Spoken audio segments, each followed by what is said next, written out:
भाजपा के राष्ट्रीय अध्यक्ष जेपी नड्डा की अगवानी के लिए वाराणसी पहुंचे उप मुख्यमंत्री केशव प्रसाद मौर्य ने कांग्रेस पर हमला बोला। सर्किट हाउस में मीडिया से बात करते हुए उन्होंने कहा कि राहुल गांधी को भारत जोड़ो यात्रा की जगह भारत समझो यात्रा निकालनी चाहिए। उप मुख्यमंत्री ने कहा कि भारत तो पहले से जुड़ा है, राहुल गांधी को ये बात समझनी चाहिए, उन्हें इस बात की जानकारी नहीं है। इसके साथ ही उन्होंने दावा किया कि 2024 में भी प्रधानमंत्री नरेंद्र मोदी के नेतृत्व में सरकार बनेगी।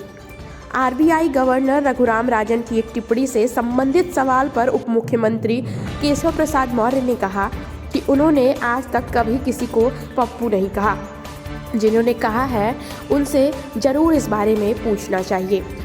अखिलेश यादव के तेलंगाना दौरे और हालिया बयानबाजी पर भी उप मुख्यमंत्री केशव प्रसाद मौर्य ने पलटवार किया। उन्होंने कहा कि अखिलेश यादव को काशी विश्वनाथ मंदिर आकर दर्शन पूजन करना चाहिए, इससे उन्हें सद्बुद्धि मिलेगी। नगरी में आने का जब अवसर मिलता है वह जीवन के लिए सौभाग्य की बात होती है।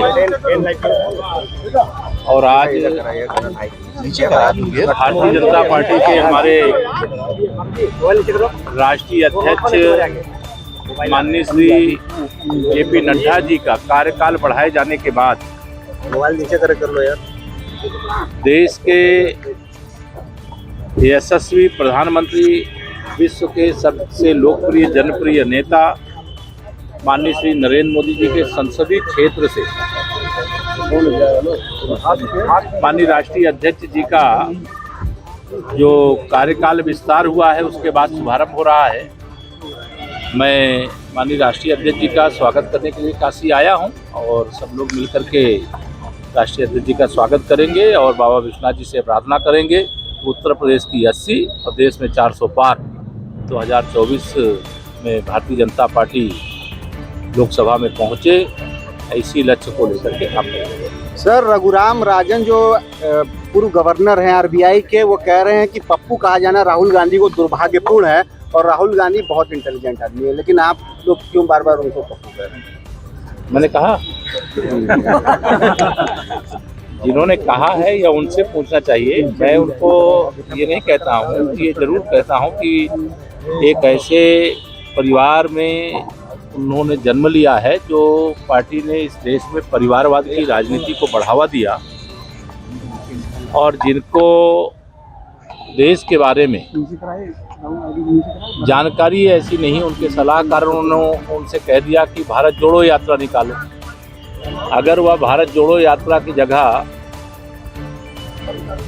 भारत को समझो यात्रा निकालते, उसको भारत को जानने की यात्रा निकालते, भारत की संस्कृति क्या है, भारत का समाज क्या है, भारत के अंदर किस राज्य के अंदर क्या कार्य होता है, ये जानने के लिए अगर यात्रा निकालते तो समझ में आता। लेकिन उन्होंने यात्रा निकाली और भारतीय रिजर्व बैंक के जो पूर्व गवर्नर हैं उनका मैंने आज बयान मैंने भी देखा है, लेकिन हमने उनको पप्पू नहीं कहा है, ये उन्होंने कहा है।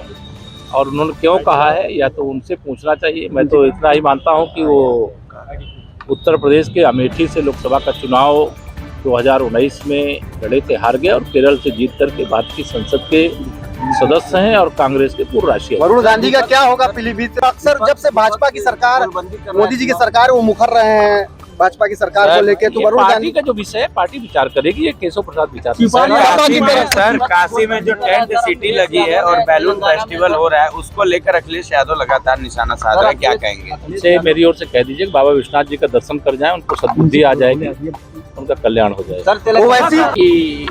श्री अखिलेश यादव जी जहाँ गए हैं तेलंगाना में, वहाँ पर भी 2024 के लोकसभा चुनाव के पहले विधानसभा चुनाव होने वाला है और वहाँ भी भारतीय जनता पार्टी की सरकार बनने जा रही है। और उत्तर प्रदेश में तो 2024 में मैं जानता हूँ जितने मेरे पत्रकार मित्र जब खड़े हो सब लोग कमल के बटन दबाओगे। में जो एक रेलवे स्टेशन था उसके हरे रंग को भी उसने हटवा दिया है। भारतीय जनता पार्टी को रंग में भी धर्म नजर आ रहा है। भारतीय जनता पार्टी सभी रूप, सभी रंग, सभी देश के सभी प्रदेशवासियों के प्रति बहुत आदर और सम्मान का भाव रखती है। अभी काशी के लोगों ने तो वह विहंगम दृश्य देखा है जब काशी और तमिलनाडु का संगमम का कार्यक्रम यहाँ पर हुआ है एक भारत श्रेष्ठ भारत को लेकर के भारतीय जनता पार्टी काम कर रही है। और जो तुष्टीकरण की राजनीति करते हैं, जो राजनीति के अंदर धर्म के नाम पर, कोई जाति के नाम पर, कोई परिवार के नाम पर अपना स्थायी वर्चस्व बनाए रखना चाहता है, अब वह युग खत्म हो गया है। अब भाजपा का और माननीय मोदी जी के नेतृत्व में, आदरणीय जेपी नड्डा जी के नेतृत्व में भाजपा का युग आ गया है, कमल के फूल का युग। ओवैसी जी को क्या कहेंगे? ओवैसी जी क्यों ऐसी बात कर रहे हैं? ओवैसी जी को क्या सलाह देंगे? कुछ नसीहत? तो मुझे सलाह देने की जरूरत नहीं है। मुझे लगता है कि मुझे लगता है कि जो भी रंग के बात करते हैं उनके दिमाग में कोई गंदा रंग भरा हुआ। धन्यवाद।